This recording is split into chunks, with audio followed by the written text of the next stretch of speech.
didn't expect this. It's the first time this happens. Hey, everybody. Hello, network. For those of you who are on the old link, I reposted onto LinkedIn this new link in the comments.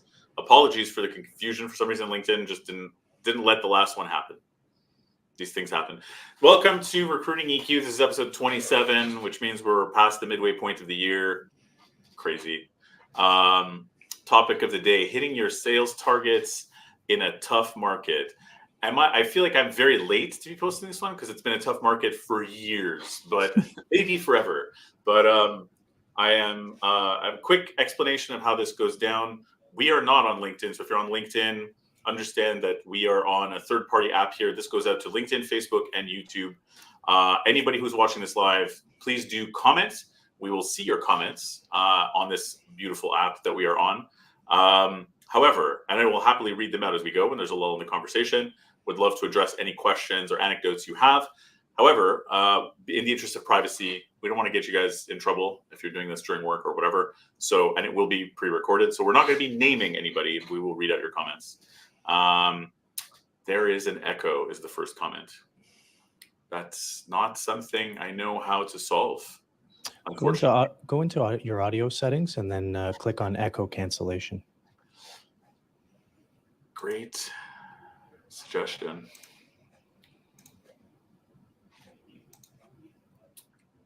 It is on. Then undo it. Take it off. See if that helps.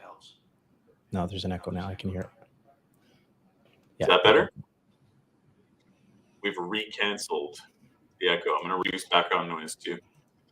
How's this, everyone? Less echo now? Why all the technical difficulties? Because it's me, Rick. Yeah, I know. What is it? It's the two music guys, honestly, that because it knows we can handle it. It's just testing our knowledge. Am I still echoing, Greg, or can you hear me okay? You're fine. Okay. No echo. We're all good. We're amazing. We're fantastic. We solved it. All right. Sometimes you just got to turn the echo canceling off and on, any audio nerds, and it works suddenly. Who knew? I'm very happy to have with me my audio tech support guru, apparently, and also, you know, my first boss in staffing, Greg Benediba, who Greg and I have known each other now for over a decade. There is an echo still. Yeah, I don't know how to fix that, people listening. I don't know why that is. Let me do this. I got yay. Someone said yay. I don't know if they're yaying the echo. Hopefully not. Well, let me try this weird.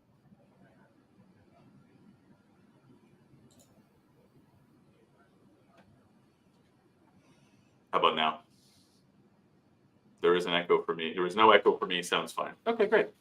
Solved. My goodness. What a lot of technical difficulties. Stream number 1 didn't work. We were back with an echo.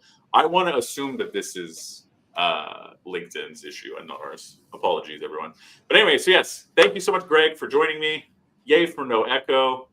Greg, seeing as how this is your first time on Recruiting EQ, I would love it if you would maybe introduce yourself and a little bit about what you do for our lovely viewers and listeners. Well, first of all, thank you for having me, Rick. Considering I remember training you in the art of recruitment. Yes. I'm very proud of how far you've come. And it's an honor to be here today. So thank you for having me. Well, thanks, Greg. It's a pleasure to have you on. Well, for those of you who don't know me, my name is Greg Benediba. I've been in the recruitment business now for just over 19 years. I'm going on my 20th year. Big 20. Started in recruitment in 2005 as a recruiter. I got lucky to get through the doors. Funny enough, they rejected me the first time I applied. And I told them very kindly that I would be back in a month's time, and I did. And thankfully, somebody had resigned, and they finally gave this blonde hair, blue-eyed kid a shot. Started off as a recruiter, and I wanted to get into business development so bad. And, at the time in 2005, 2006, the orders were coming in, so they didn't really need anybody to be a business development rep. So they held me back till about 06 and a half, so mid 06, at which point they let me through the gates.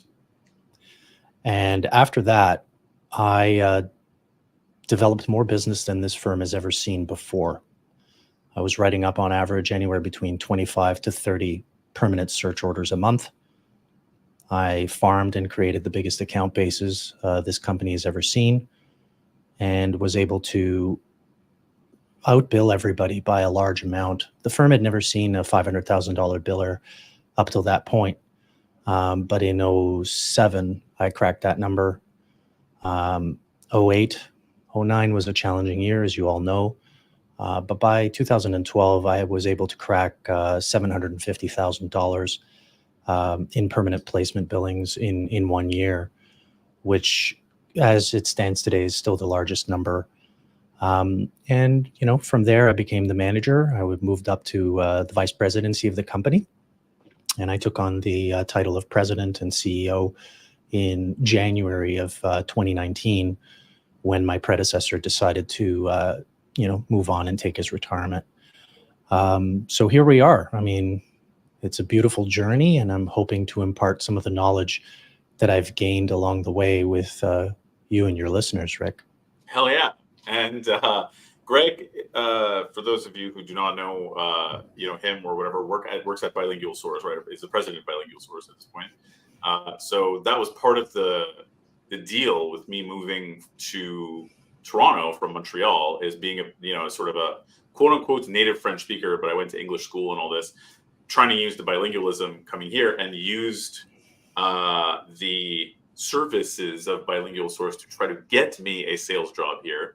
And I spoke to someone by the name of Shane Diamond on the phone, and he suggested to me, hey, after a phone screen, have you ever thought of doing what I'm doing right now? And I had not.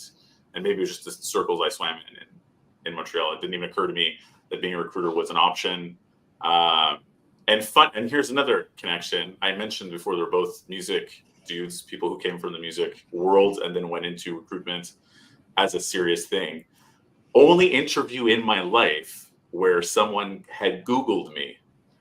Now this was 2013, so it's not that long ago. Okay, I'm a bit old, but I'm not that old. 2013, you'd figure anybody would have Googled, who they're hiring in the past, but they had not.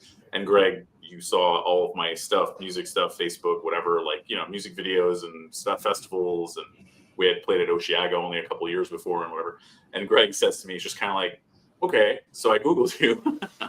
And you need to convince me that you're interested in actually doing this job for real, and this career for real, and that you're not just going to come here and, no offense, but you are a pretty serious music act. It's not like you're just playing little clubs. And I was like, busted. I was super busted. And I'll be honest with you, I told you that my plan, was to come to Toronto and get serious about something, but I didn't expect to love recruitment this much, honestly. I didn't know what the hell I was getting into. It's very interesting, Rick. I would even say, and I mean, you're a better person to answer this than I, because you now recruit recruiters. Yeah. But, I would say that the majority of people fall into this business through a proposal, much like yourself. For sure. Somebody tells them about it and they become intrigued and they do their research and they get into it. I sought this profession out very deliberately. Yeah, that's true. That's kind of like, you're one of the only people, even counting, of course, recruiting recruiters now for 5 years, that is just kind of like, I want to get into recruitment. It happens very occasionally, usually because of a friend or something, but that's true. Most people fall into it like me accidentally. I had done a self-assessment at the age of 25 years old and knew that I was an entrepreneur. I wrote down the skills that I possessed and the skills that I lacked. Customer service and, obviously communication skills were there in all three languages, French, English, and Spanish. But if I was going to run a business, the question came to my mind is, how in the heck do I come up with people? Yeah. And so that's where I decided upon recruitment, and I decided upon bilingual recruitment specifically because I had no recruitment experience. So the only place that potentially would give me a shot in hell would have been Bilingual Source. Yeah. And I think it's a fun story because, when I applied here and they kindly rejected me, I remember Stéphane Duquette, my manager at the time, who was an awesome man, politely said, Greg, thank you so much for your time. But, he was probably thinking this guy's a little bit too junior. He could be good in a few years. I don't know what got into me, Rick, that day where I just knew I wanted to be a recruiter. Yeah. That's it. And so when he said to me, "Thank you so much for your time. Can I potentially interest you in one of the requisitions that we have right now? Because you'd be a great." He was trying to place me, right? Yeah. I turned him down. I said, "Stefan, thank you so much. I appreciate the offer, but I'll be following up with you in a month's time. Hopefully things will have changed, as I do want to be a recruiter." And I was steadfast on that, and I had enough saved to be able to sustain unemployment for whatever duration of time until I got into recruitment. So fun little anecdote, but most people don't select recruitment as a career. No. They do fall into it. I mean, nobody wakes up saying, "Hey, I want to be a recruiter," right? I want to be a recruiter. 100%. And I can say that now with some degree of confidence, because not only me, but my colleagues also, right? Like, it's something that's just sort of said in the rec to rec world, is that it's very rare that you meet somebody who's just kind of like, I chose to be in recruitment. But it's an interesting reason that you bring up, though, too, because I think that coming at it from wanting to be an entrepreneur and realizing that recruitment is key if you want to start your own business, and then kind of falling in love with recruitment from there, and being an entrepreneur within recruitment, is an interesting trajectory.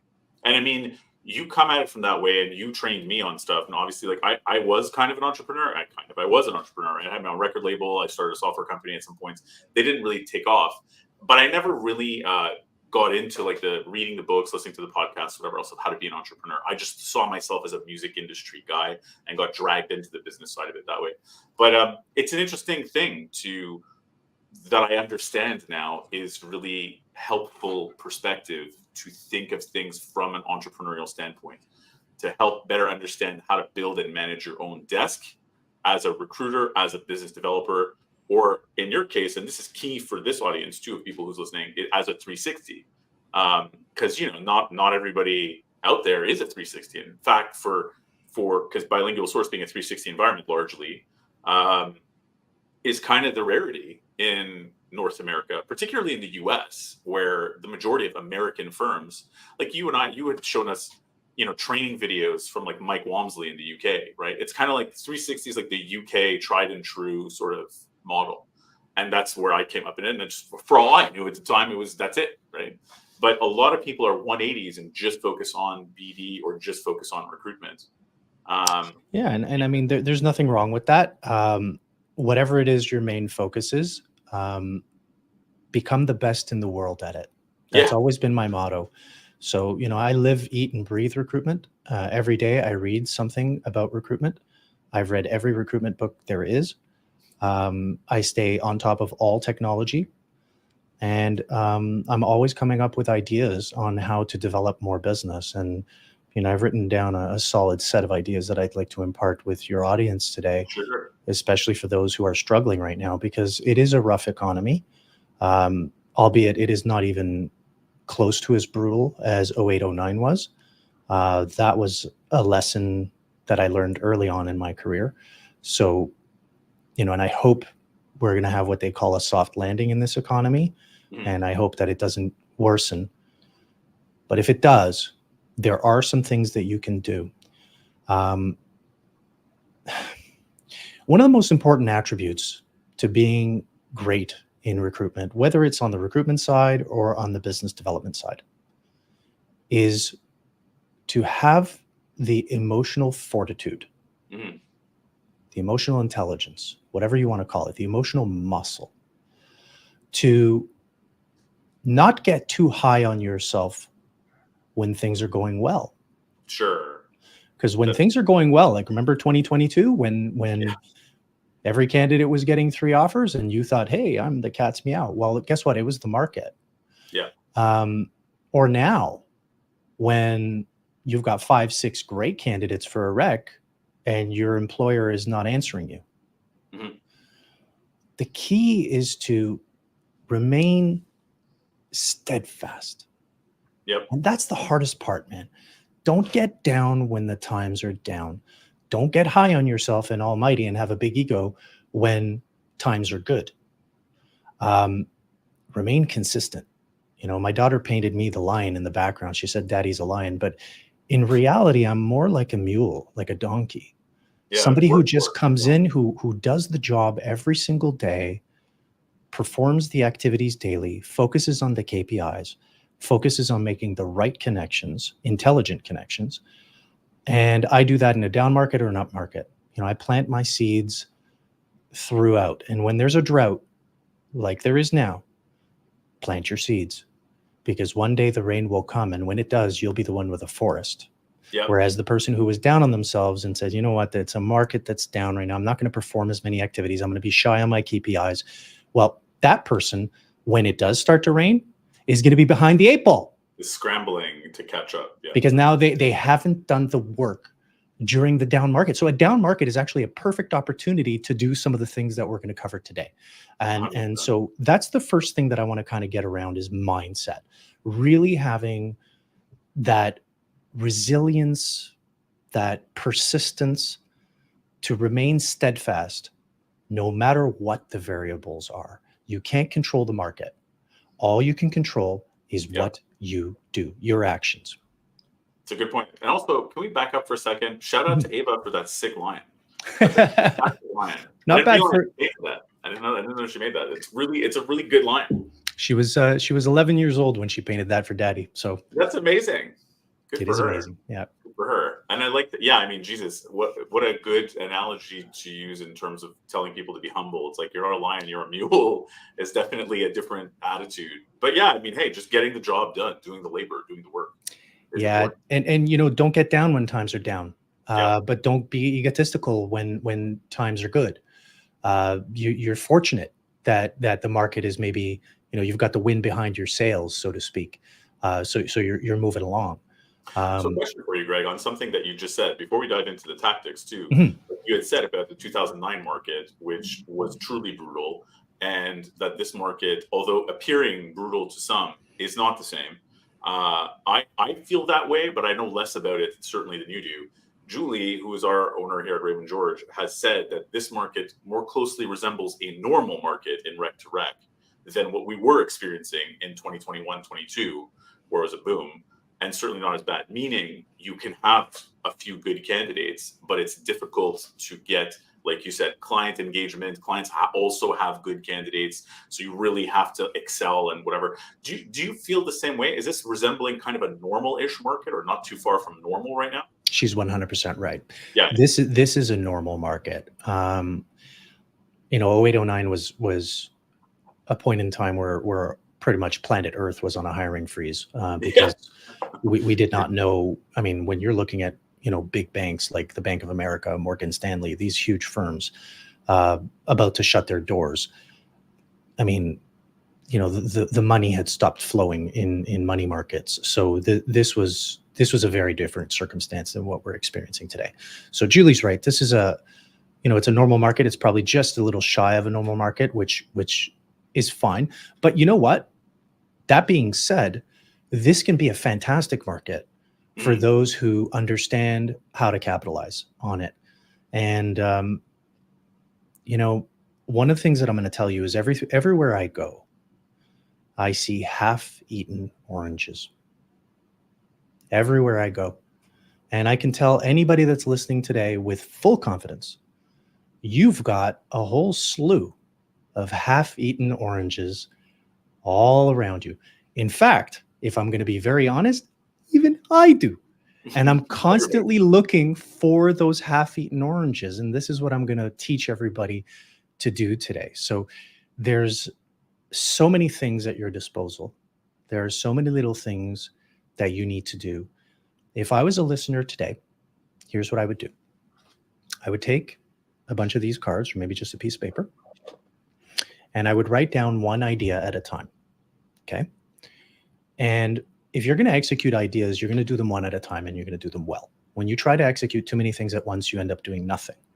So what I would do is write down the ideas on cards, or you could just use paper if you don't have cards right now, or sticky notes are fine. And when you're done, organize these ideas in order of priority and implement one at a time. And then discard the card only once you've implemented that idea in totality. Okay, so this is the way you do things, so that you can concentrate on one thing at a time, because in recruitment, we can often get frazzled and the focus has to be on doing one thing well. Once we've got that under control, we can now move on to the next thing. So I'm going to be hitting you with a bunch of ideas. It'll be up to you to prioritize them and get them in order of priority for you and your business. All right. I love how prepared you are for this, Greg. I knew you would be, but I love how prepared. Please go on. That's good. You called upon me, Rick. I'm here. I know. Hey, look, this. You deliver it. You always deliver. Here we go. Let's do it. I'm stoked. I'm stoked myself. FYI, I have no idea what Greg's going to propose, but I know it's going to be good. Okay, let me start with the one that's been the most powerful for me, by far, the reference check. Yeah. We're conducting references, and if you're a recruiter, and you've got somebody on the sales side, and you've got reference check information, and that referee works at a potential client corporation, one that you're maybe looking to develop business with, that is a warm call. Yeah. So here in our office, and I don't know if you can do it in yours, I mean, that'll be up to you to decide, but in our office, the way that we do things is very simple. If a recruiter has interviewed a candidate who works at a potential client that I'm looking to develop business with, and they happen to get, our reference consent form, and there's a manager's name, especially a line manager that is going to have people within their operation that speak French, a direct manager, I will conduct the reference. And when I conduct that kind of a reference, I always conduct thorough references. I mean, you just spoke of it yourself. I do detailed analysis on anybody that I'm going to hire, and I do the same thing for my clients.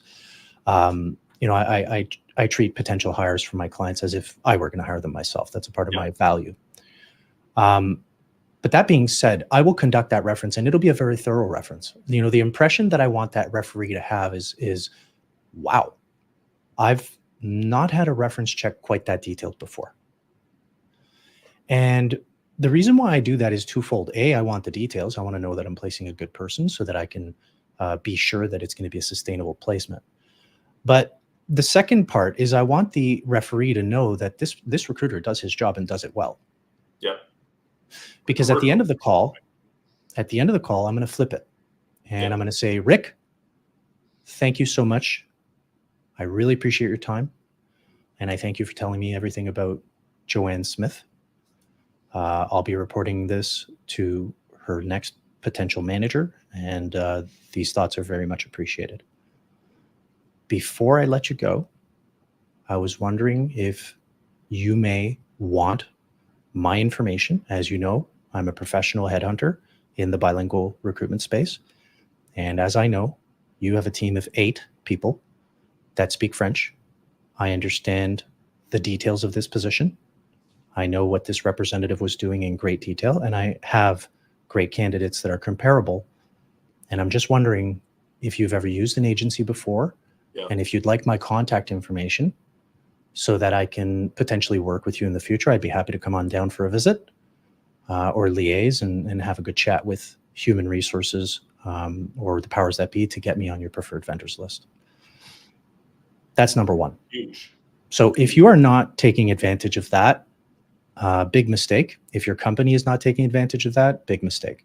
The reference check is a warm introductory call. Think about it. It's a hiring manager, right? It's a manager. So you're getting time to chat with them, right? It's a warm call.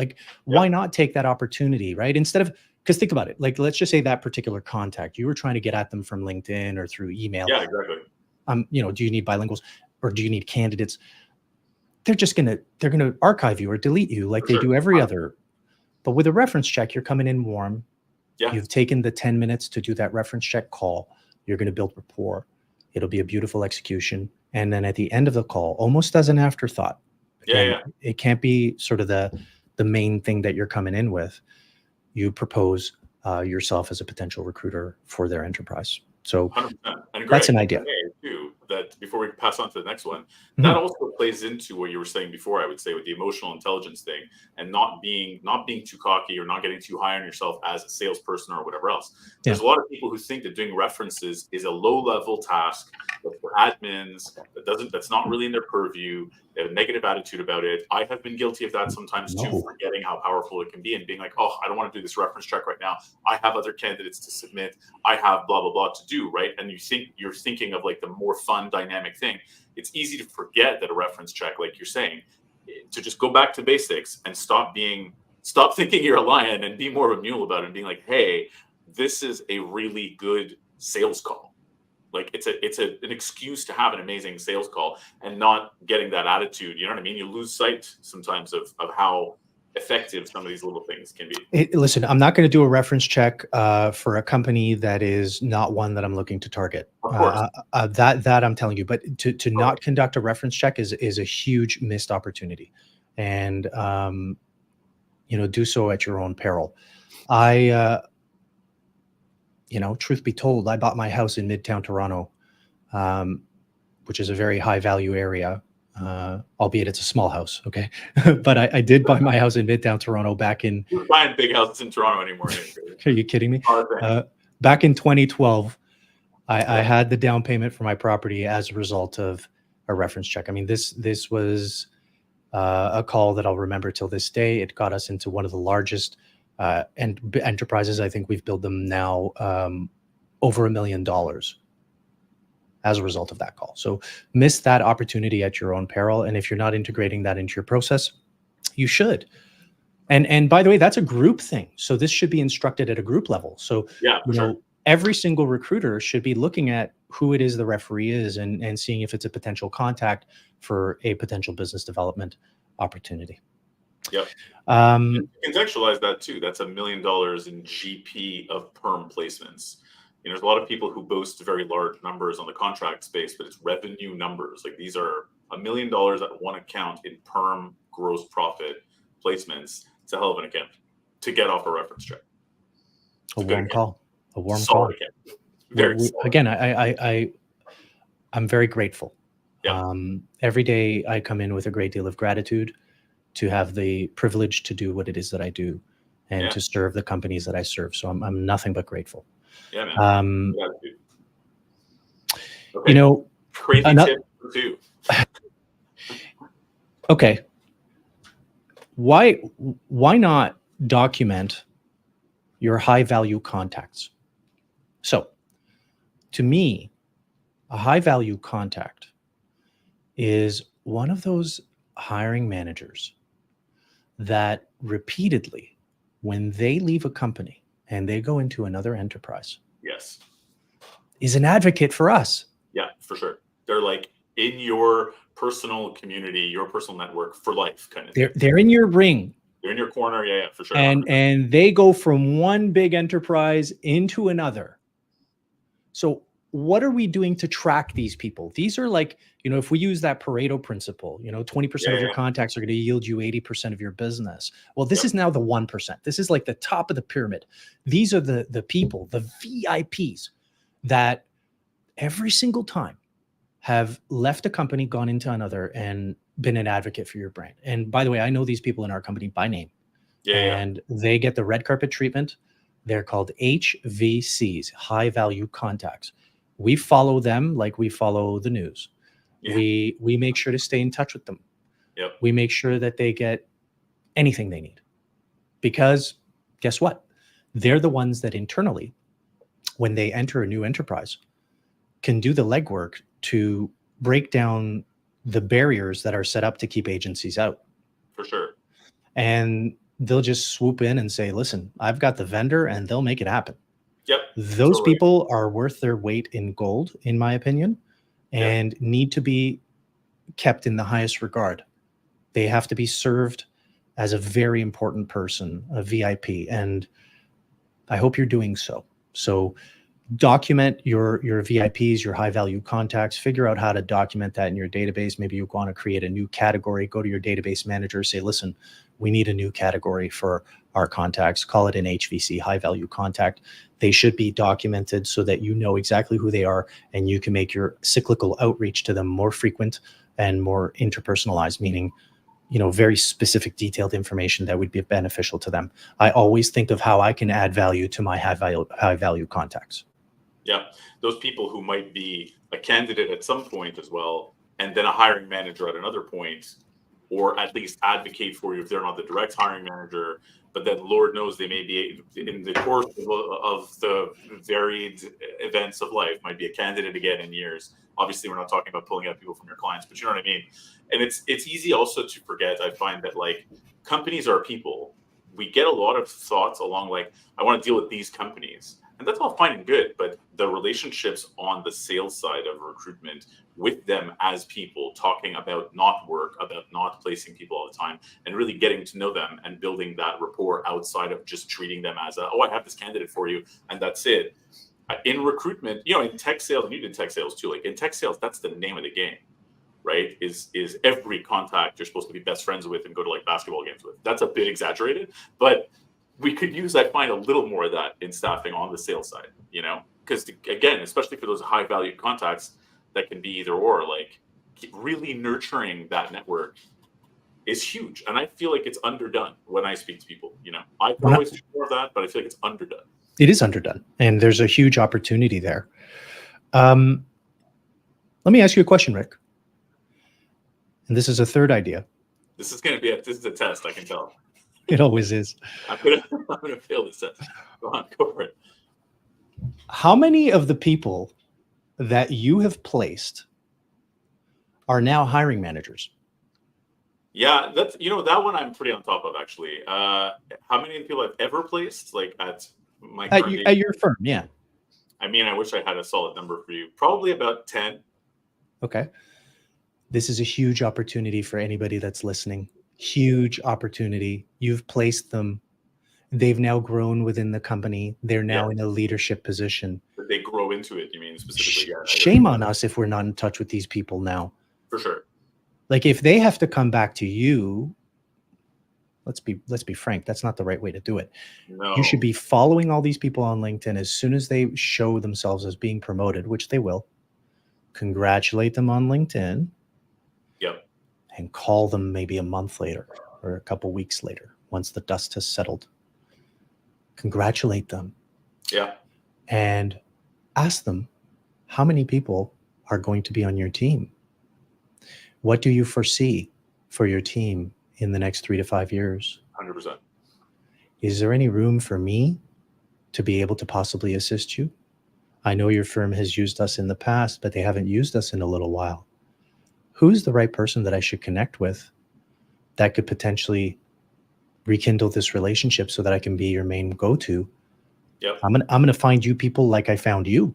So I'm gonna find really good people for your team, and I'll make sure that they're a step above.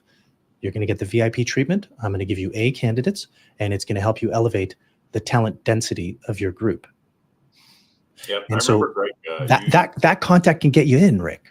Yeah, 100%. And I remember you had this great practice back when we were on a team that we affectionately called Bora Bora back in the day, in our new office, that we implemented, that I was helping people set up in Bullhorn at the time too, which was Friday afternoon, you call or reach out to all of your placed candidates. That's it. It's just a list of all of your placed candidates every Friday. I don't know if you guys are still doing that, but that was the idea, right? Is that you get so much from them. You get leads, you find out what's going on. They maybe advocate for you in the company. Maybe you're not working with them as much anymore. Blah blah blah. Maybe they went somewhere else. But all of the like staying in touch with your placed candidates from all time, so powerful, right? Because you get so much information, and you might have placed them 3-4 years ago. They're gonna move up wherever they are, right? Presumably. Follow your placements. For me, a placed candidate is a contact for life. Yeah. I can't tell you how many times, I've interacted with placed candidates that have now become hiring authorities and have given me not only the requisitions, but exclusive requisitions, which, by the way, is all I work on. I don't take on searches that are being trampled on by multiple agencies. So it's part of my mandate. I mean, I think I've earned that right in the 20 years that I've been doing this, and I'm exclusive to my employers, just like they are to me. So making sure that you stay in touch with your placements is foundational. Now, even if the placement has not moved up, sometimes hiring managers change within the enterprise. Totally. So you stay in touch with your placement and you say, let's just say you were the hiring manager and I was speaking to Janet. So Janet, how's Rick doing? Oh, Rick left the company. Yeah. Oh, I didn't know that. He's still showing as working there on LinkedIn. So who's taken his position, Janet? Oh, it's Mark. Oh, Mark who? And then I get the name. And then I say, would you mind maybe making an introduction to Mark? Or do you think I should go in and make an introduction myself? And they'll say, oh, no, mind, let me talk to Mark about you. Okay, great. Could you maybe send him an email and CC me so that I can then flip back some of the marketing information about our firm? So now you can find out about contact movement by, again, staying in touch with your placed candidates, okay? Now that's part one. If you're working a 360 desk, shame on you if you're not taking that opportunity to also work for a referral. Yeah, 100%. I mean, we're not getting into that. I'm focusing more on the business development side, right? Fine. Shame. But like you got them on the line, work all three angles, right? Servicing the person. So again, this is not about coming in and wham, bam, thank you, ma'am. This is not about taking what you can. I don't regard things that way. I always want to add value in every interaction. Yeah, so yes, I might be getting some names. I might be getting some contact information, but how am I going to help this person? So let's just say this was a candidate that has been having trouble getting promoted.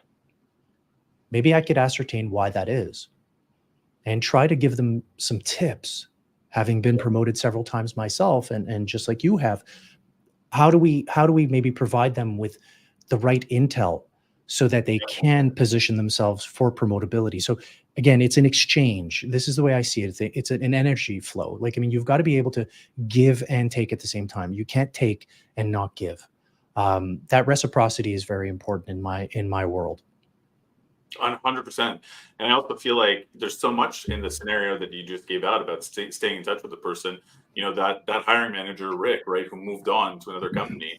Where is he at now? He's a hiring manager we used in the past. That's a lead for that other company. Now we have a new contact at our current company. We work a referral from the whatever. So that one call to that placed candidate can lead to so much new, exciting stuff just from that one well-placed call to a past placement. I love talking to the placements. They're the best people. They're the ones you've placed. Yeah. They're like little moles. They're like spies for you who are like doing amazing work without even knowing it. 100%. Now, some of you maybe, this is another idea. Some of you guys may be recruiting for management positions. Okay. I know I usually work on positions that are like 50 to 80K. That's my bread and butter. So they're like junior to intermediate jobs. But I do take on some management openings from time to time. Now, if you are in executive search or you're recruiting on positions that are, 120K or above, especially leadership roles, you're going to be coming up with, let's call it 5 good, solid candidates for the job. Well, guess what? Each one of those managers could eventually be a hiring manager that hires through you. Yes. Do not forget that ever. When I work on an HR or a talent acquisition search, I'm very conscious that the 5 or 6 people that I'm going to be interfacing with for that particular role, I'm keeping them abreast of everything. I'm never letting a minute go by where they don't know what's going on. Yeah. A small update is an update, and I give it to them every single time because they understand what's going on. I want to service them appropriately. I'm going to place 1. 5 are going to be let down. So I'm conscious of this walking into that. Yeah. Making sure that you do things well by communicating openly, transparently, giving everybody every competitive advantage, structuring the way in which you interface with those people properly, interviewing them well, giving them the right propositions, the right coaching advice, the right interviewing advice. All of that is paramount to their impression of you. Yeah, for sure. And guess what? You may not place them. You may be the one to say, Rick, I'm so sorry. They went with the other candidate. It was a very close race, though. And they've told me that if one day another opening comes up, they would like to keep you in top consideration. So I'm letting Rick down, but I want Rick to walk away with a favorable impression of me, because guess what? Rick's going to be a manager. He's going to be leading people. He's going to be leading people no matter what. And I don't want him to ever have the impression that, you know what, Greg was a guy that talked a big game and then didn't follow up. Yeah, sure, exactly. Or was sloppy about it, made mistakes, or was rude, or God knows what, like didn't really take their feelings into account. And like to your point, these are sales calls now. The second that they didn't get that job, these are hiring managers you've been talking to. So they're kind of sales calls, really. They're building rapport with other potential clients. They totally are. And of course, keep these people informed and make sure that you stay in touch with them even when the search is over. So on more senior level searches, what I do is I go through my submissions for the past and I stay in touch with managers from the past that I've tried to recruit. Yeah. I show them that I care about them, because I actually genuinely do. Yeah. These are good people. And I mean, this is not talk. I actually want to stay in touch with. They were fun people to talk to. You know, sometimes I learned something from them, and it was an awesome interaction. So I want to stay in touch with them, because eventually something's going to change. Change is the only constant. Totally. And as a result, if you're well positioned, you'll be able to take advantage and capitalize on that in one way or another. No, that's a very good point. And I mean, for people who are working a split desk at that point too, like if you're sales and you have your recruiters working on a manager role, it's good to think of those qualifying calls that your recruiters have had as pre-sales calls. I mean, these are all people you can turn around. The ones you don't place, they're the people you can turn around and build a relationship with, right? You've got a warm relationship with them if they're treated well, unless you make it cold by, like you're saying, ghosting them and whatever else. Like then you're screwed. Now you're making it such that you can't sell into that business later. Don't do that. Always, I give everybody the VIP treatment.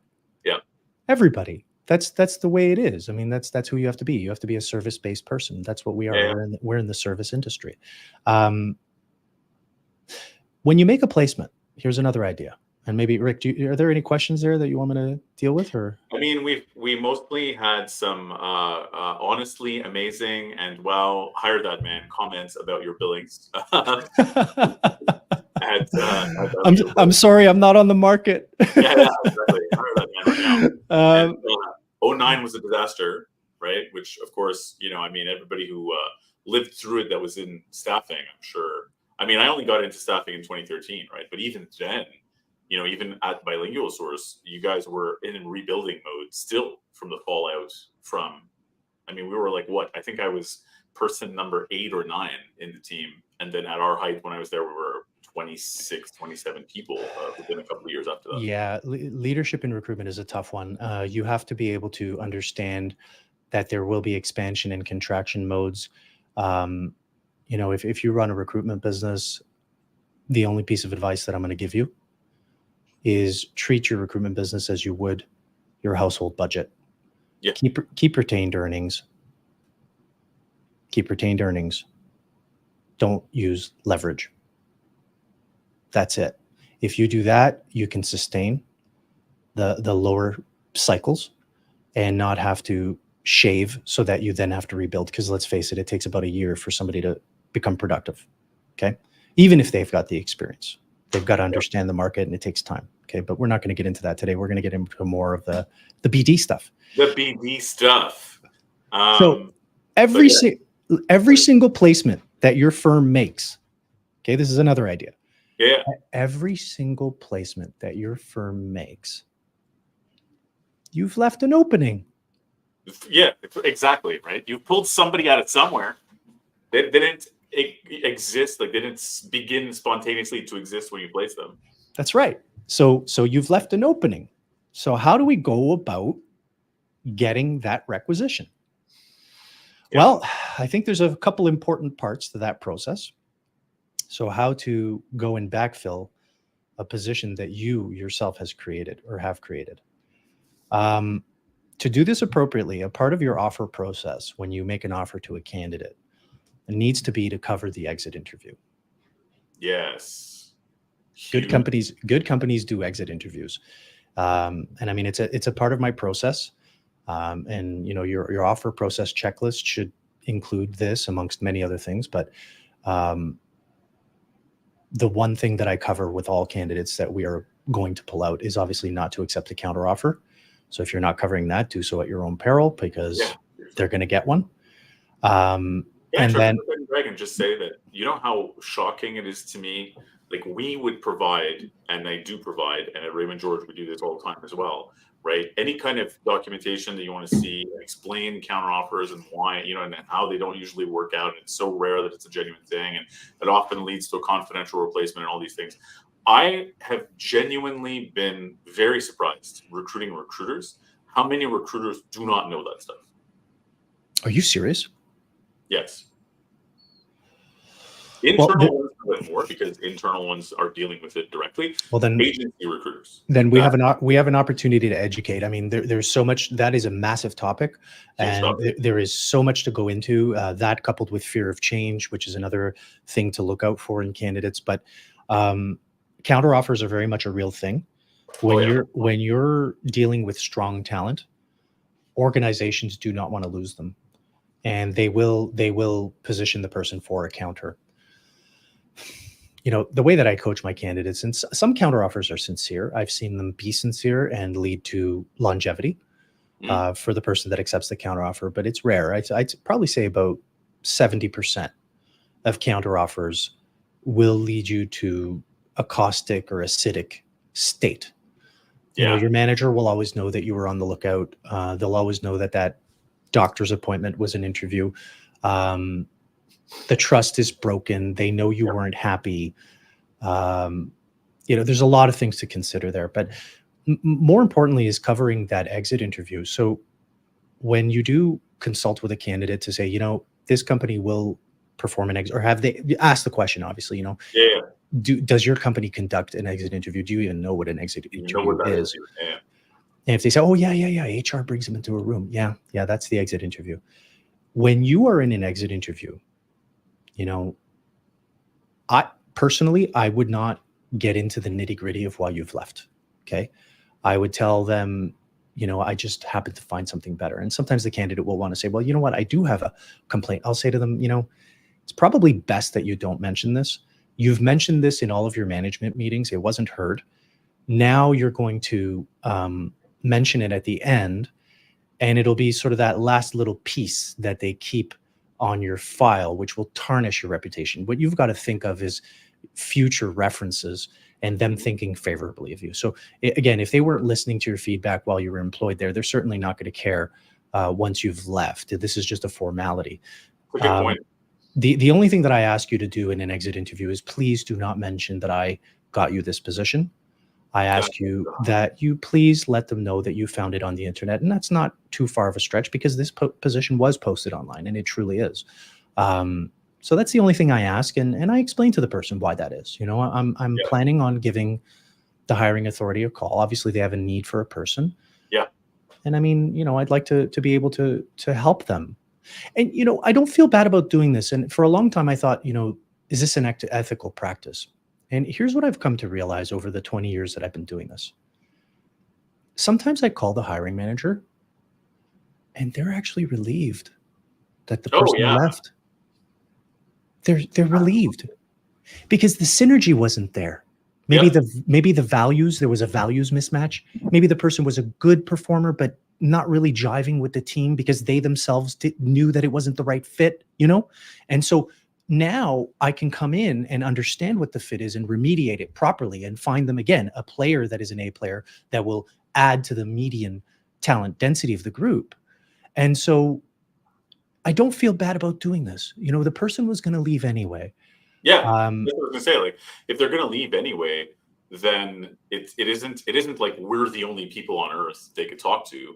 They're interviewing, right? So it's not like we are the sole recruiter on earth to help them leave. If they've decided that they want to leave and they have those reasons for leaving, provided, of course, that the reasons aren't such that you don't want to work with that company, right? Like, sometimes it's like, oh man, this place sounds like a disaster. Source company, let's just pull everyone out because they're super unhappy. But to your point, if you want to work with the company, they're going to leave anyway.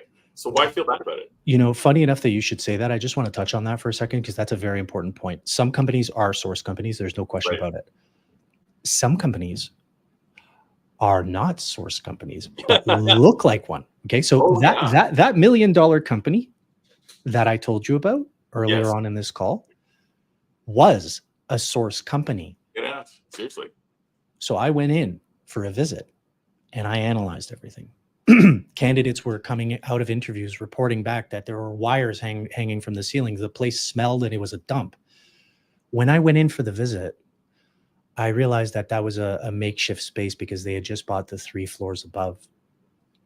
And it was going to be a pristine environment. And what looks like a source company can often be a prize in disguise. Yeah, in transition. And that's right. You know, as recruiters, what are we? We are conduits for change. Yeah, 100%. We only exist where there is change. So where there is a problem, there's a change in the making. So where there are problems, where the heat is where I gravitate towards to try to ascertain whether or not I can maybe fix something. If there's a problematic manager or somebody that seems to be a problematic manager, maybe I go a step above, speak to that hiring authority above to say that we could potentially organize a confidential replacement if there was a problematic manager in their group. So again, those are delicate calls. They are. That's where you really need the emotional intelligence too, because you know that you might be met with some complex feelings. It's a delicate call. That one's more advanced for sure. Yeah. Do we have more time? I got more ideas. Yeah. I mean, we started late, unfortunately, because things were off. So I'm happy to keep going. Obviously, if anybody needs to jump off because you're on your lunch hour at work, this will be recorded. It's going to be available on LinkedIn, on Facebook. If you chose to attend and you're on the wrong meeting and the other one's not working or whatever else, I apologize. I don't know what the hell happened with LinkedIn over there, but this one is working. So I will make sure that everybody who is on the invite list gets this link. It's been posted on the other one. So if you do need to jump off, by all means. And we have great insights. Thank you both. We also had a comment of "I'm not joking," which I think was about hire this man earlier when we brought it back up. Thank you. It's an honor. Let me throw you another idea here, Rick. Let's do it. Let's keep it going. It's this is a half-eaten orange. Again, everybody's starving, but they're taking one bite out of the orange and they're throwing it out. Throwing it away. And they're saying they're hungry. And it's like, again, another half-eaten orange. The client referral. Oh, now, let me ask you this. How many times when you've serviced a client appropriately, hey, Joanne is starting. Hey, thank you so much. We really appreciate your support. Okay. 2 things that I do at that moment. Number 1, I ask them for a review on our client website and I send them the link so that they can put in their thoughts about my service and it compiles onto the website. Secondly, so important, Rick, so important. Rick, let's just say you were the hiring manager. Rick, thank you so much for your partnership. I'm glad we were able to identify Joanne Smith. I do believe she's going to be a top performer. As promised, I'll be in touch with both her and you throughout the placement to ensure that you've got a solid candidate and that this person is going to work out long term. Between those calls, if something comes up, reach out to me. I'm at your disposal. Now, before I let you go, client referrals are the cornerstone to the way I do business. Good old saying, birds of a feather flock together. Hell yeah. Rick, you know a lot of hiring managers, whether they're internal or external. So they could be in your company or outside of your company. You may not come up with this right away, but do you know any clients out there that you might be able to broker the introduction to? Now that you've gotten a feel for my service, you know that they have a department where they may have needs. Could you possibly make that introduction for me? Again, I'll leave this with you. You don't have to come up with anybody just yet. I know these thoughts usually come up later, but I just want to plant that seed with you. If anybody comes to mind, you could rest assured that I will give them the same VIP treatment that I gave you, and I hope you feel that way. That's a great point, Greg. It's just like asking everybody with whom you have success at the moment of success. They're happy, right? Because you've placed a job for them. Asking them for a referral to another client, whether it's an internal hiring manager or not. I mean, this is a habit I picked up from you, but there's always complexity to every placement. So it's easy to forget. It's easy to forget to do that because you're tying up loose ends and you're making sure that everything's okay. And it's a really good reminder because that's so powerful, right? If someone's like, hey, this guy placed, this job for me and did a great job. Your work's more than half done, right? They already trust you. You don't have to build as much rapport. It's such a good reminder. Tattoo that question into your process wherever you have it. Backwards on your forehead if you need to. Listen, man, I've been doing this for 20 years. They say 10,000 hours. I'm probably at level 5 or 6 of mastery of doing this. And I'm going to tell you right now, I do not do my job without checklists. Yeah, for sure. You have to help yourself out. There's too much in a day. There's too many unpredictable factors in a day to just That's right. to believe that truly you're going to remember everything. If you think you're going to do all of this live to air without actually missing a beat, good luck to you. It's not going to happen. It's just not realistic. No way, man. You need a checklist. There's a process. So I call it, the client interaction after the offer.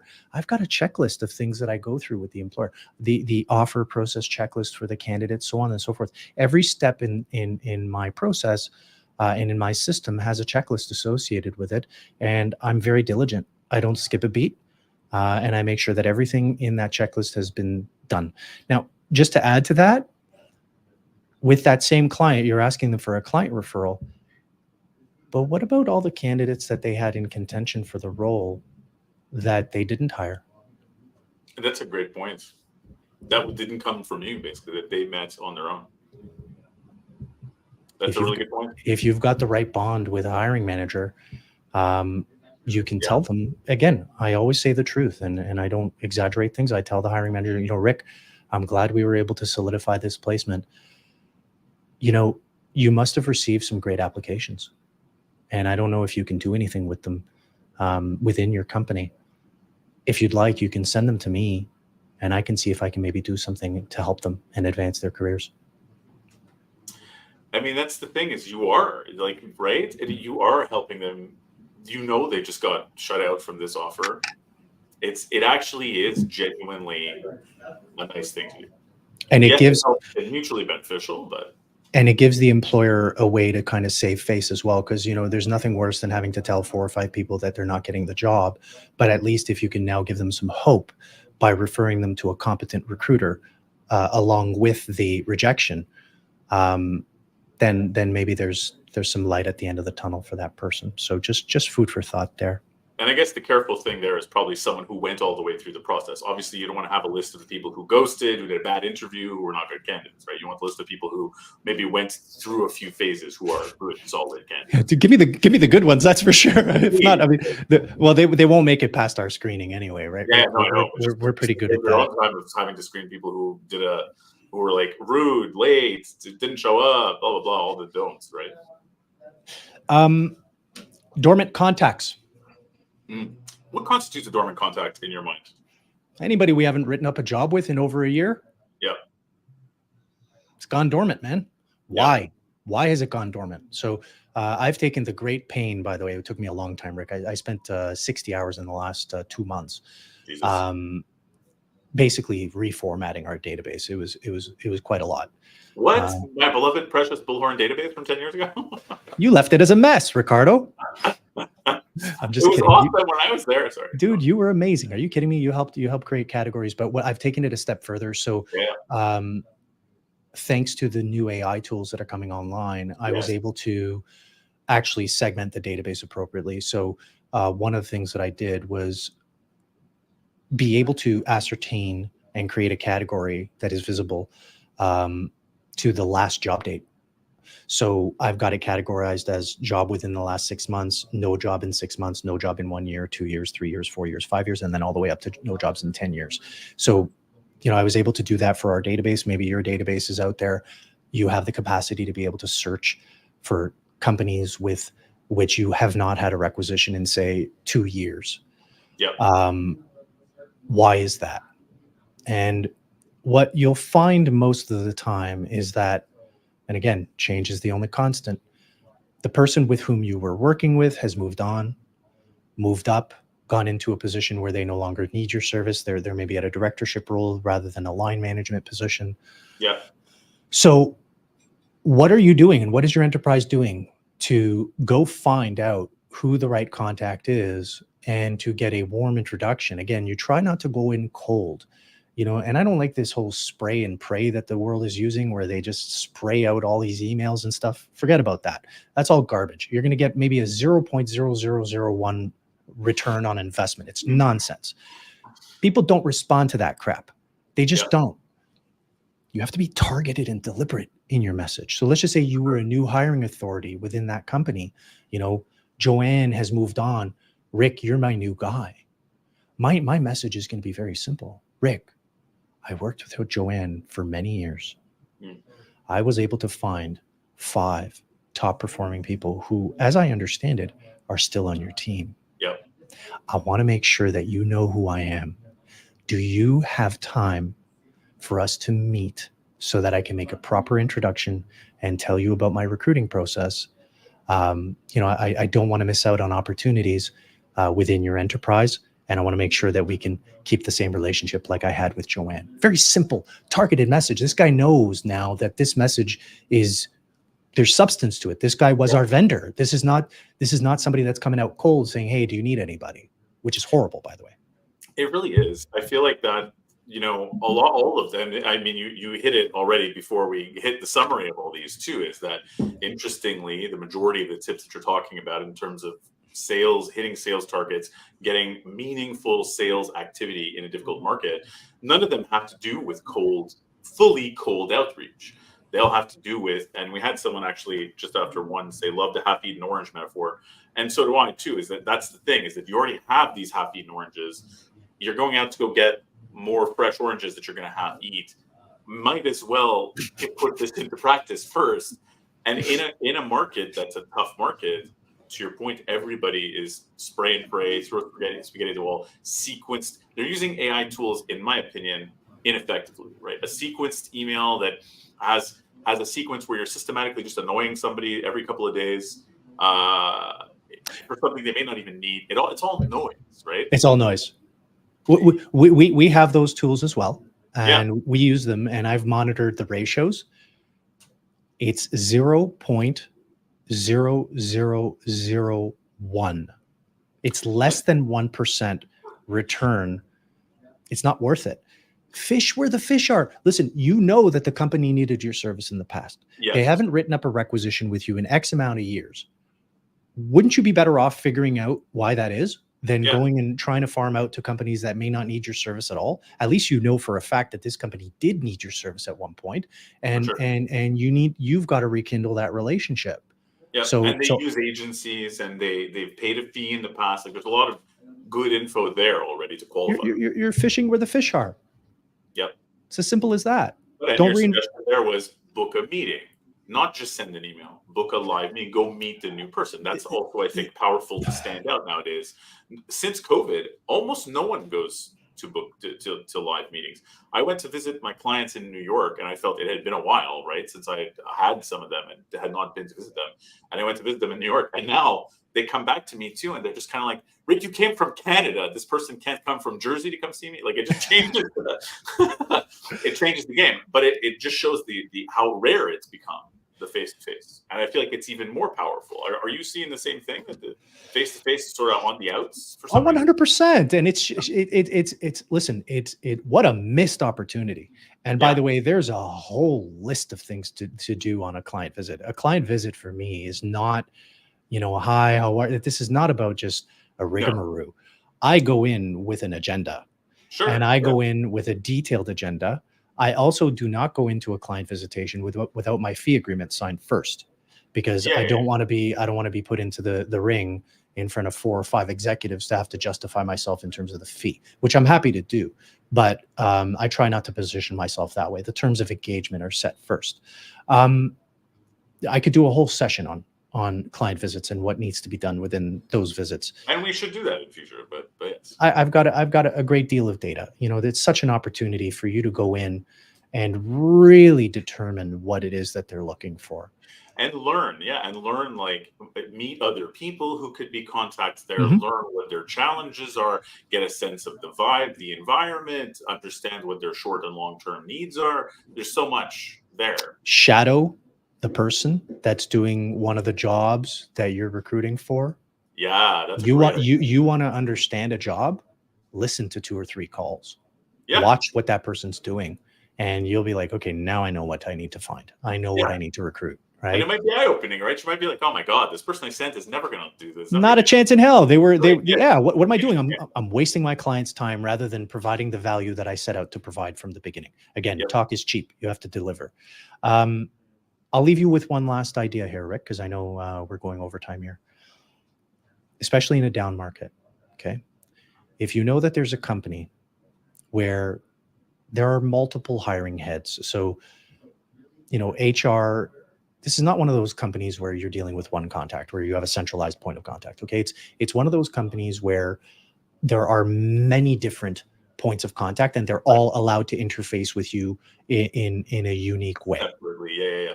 So when you've got one of those, okay, offer them to teach them a course on interviewing. That's a great idea. Do not even go in with requisitions, nothing. I don't ask for nothing. In fact, I come in and I add value, and I'll prepare a course on how to best interview people, and I'll teach these employers what to look for in candidates. Yeah. And I'll propose ideas like job shadowing. I'll propose a variety of different questions, because let's face it, I mean, these hiring authorities are fantastic. They're good at their jobs. Yeah. But they haven't interviewed nearly as much as we have. No. Not even close. So their interviewing skills, like that muscle, is atrophied compared to ours, which is like we're bodybuilders in that sense, right? Yeah. We do it every day, right? So we have so much knowledge to provide. So just as an idea, why don't you just propose to the one contact you're dealing with to say, hey, you know what? I was thinking, I'd like to provide you guys with an interviewing techniques course. Would you be able to pool all of the hiring managers within your company? We'll do a lunch and learn. They can grab their lunch. We're going to do it on Teams. I'm happy to come down to your office and do it as well. Yeah. We can turn it into a client visit, which is obviously, it's better. But getting everybody in one spot one day is hard these days, right? So it might be a Teams. You teach. Yeah. And guess what? They're going to say, this person knows how to interview. Guess what? Subconsciously, they're going to think, that's the recruiter I want working for me, because he knows how to interview way better than I do. And if he's doing his job on his end, it's going to make sure that I get the talent that I want. And by the way, the recruiters that I've been dealing with up until now, they've never offered to do anything close to like this for me. Like they've never, it's just a simple idea. That's a great idea, Greg, because ultimately, even though it's under the pretext that you're teaching them, and you are teaching them, of course you are. It's not a bait and switch here, but the point is, it's also simultaneously a commercial that demonstrates you and your skill and your ability.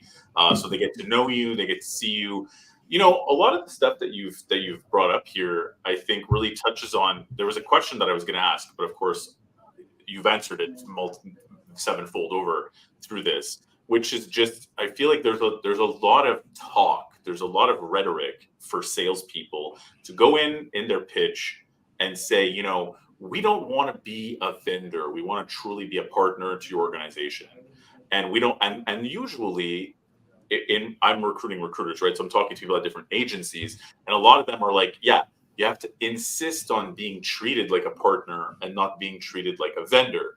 There's multiple ways that shakes out. Obviously, some people are contingent, some are retained. But anyway, you slice it, they're talking about the treatment. And it rubs me the wrong way, because I'm just kind of like, why are we calling people up who are strangers who go with someone else and asking them for stuff, right? As opposed to bringing things to the table. Like, I think a lot of the suggestions you've had are voluntarily bringing forward value to partner with people, instead of just talking about it and being like, yeah, we want to be treated by a partner. But then how do they know? You know what I mean? Like, you're just going to send them candidates, but you want VIP treatment for yourself, and you're not going to give it to them. Like, it's kind of a broken telephone, a game of broken telephone at that point. Partnership is earned. Yeah, right? There you go. Well done. It is not something that you can decide you want. Yeah. It's the other person that has to decide that you are their partner. Right. Through the trust, the treatment, and the service level that you have provided. It is not a prerequisite that you can say one day, I want to be treated as a partner. No. You have to become the person that they would want to treat as a partner. Yeah. It's like, you want to attract the best partner in your life, say a wife or for a husband. Well, if you want that 10 out of 10, don't you have to become the person that they would want? Yeah. So you have to be So that. work on yourself first. Yep. And then the partnership will come. It just comes naturally as a natural course of affairs when you are on top of everything, like you should be as a true partner. Again, behave as a partner first, then you will be a partner. Yeah, it's funny you bring up the life partner element. I think there was someone who told me this, that in a therapy exercise, they were told to write down all the things that they wanted in an ideal partner. Like, what did they want them to be like? What did they not want? Whatever. And then they said, cool, now do all that stuff yourself and you will attract that person. That's how you can attract that person, is to be to be all the things you idealize in others. And I think that applies really to what you're saying right now. I remember who that was. That was Darren Hardy. And it was back in the day. It was Darren Hardy. It was Darren Hardy. It was when I came back from California and I showed you that list. I remember that, Rick. It was a long time ago. 100%. Man, I barely remember it. Okay, sweet. Well, I'm glad. Oh, I remember. I know. Got a lot of great little bits, eh? Listen, you have to be a person that loves everything and loves being curious and loves to read. And, you know, again, we have the privilege, and maybe I'll leave everybody with this thought. You know, we have the privilege of being in a position of trust. Yep. Well, you know, let's just say you were to hire a lawyer. Don't you want that lawyer to be abreast of all the latest legislations, rules, regulations? Same with your accountant. Don't you want your accountant to know exactly what rules the CRA or any entity is putting in play? Like, I should hope so. Well, what's so different about recruiters? Recruiters, hello, you need to be abreast of everything. You need to be a student. You have to dive in. I mean, if you don't want to learn everything there is to know about recruitment, then my little tidbit is go figure out what you should be doing in your life, because maybe this isn't it. Yeah. And I'm sorry to be that cold, but it's the truth. You know, for me, I want to know everything there is to know about this business. I'm still curious till this day. I watch and monitor every great publication, book, YouTube video. There are great people on YouTube putting up tips all the time. And 90% of it I know. Don't get me wrong. It takes a great deal of patience to listen to something and say, wow, okay, I knew all of that. But it's that 5 to 10% that I didn't know. Yeah. That now I've captured. And now that makes me a little bit stronger every single day. And that's the beautiful thing about our business, right? So for sure. Anyway, food for thought. And in all honesty, Greg, I think that's amazingly powerful stuff. And I think that honestly, there's an opportunity now with these kinds of creator tools, like doing conversations like this and having you on to have this amazing discussion, creating a dialogue, that it also is an opportunity to get rid of some of the misnomers that are out there, because you do see some of these things on YouTube or on LinkedIn or whatever else that are just giving bad advice, or that are full of negativity or whatever, that aren't really getting at the important values. And I feel like this is also a good, it's good to get out there and share these things in sort of a positive light and positivity, and giving people a sense of, what they should do, not what they shouldn't do, or leading them down a path of you want to give good advice. Listen, we're in the best job in the world. Okay. I don't care what market we're in. We get the power to come in and influence teams. Think about it. When you place a person and they're happy in their job, what are the permutations of that?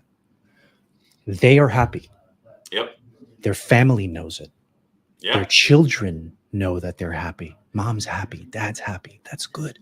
Yeah. The teams that they are working with can feel the synergy of an A player. The manager is happy. And most importantly, the customers are happy, because they're dealing with an enterprise with happy people within it, with a team that has a great deal of synergy. Yeah.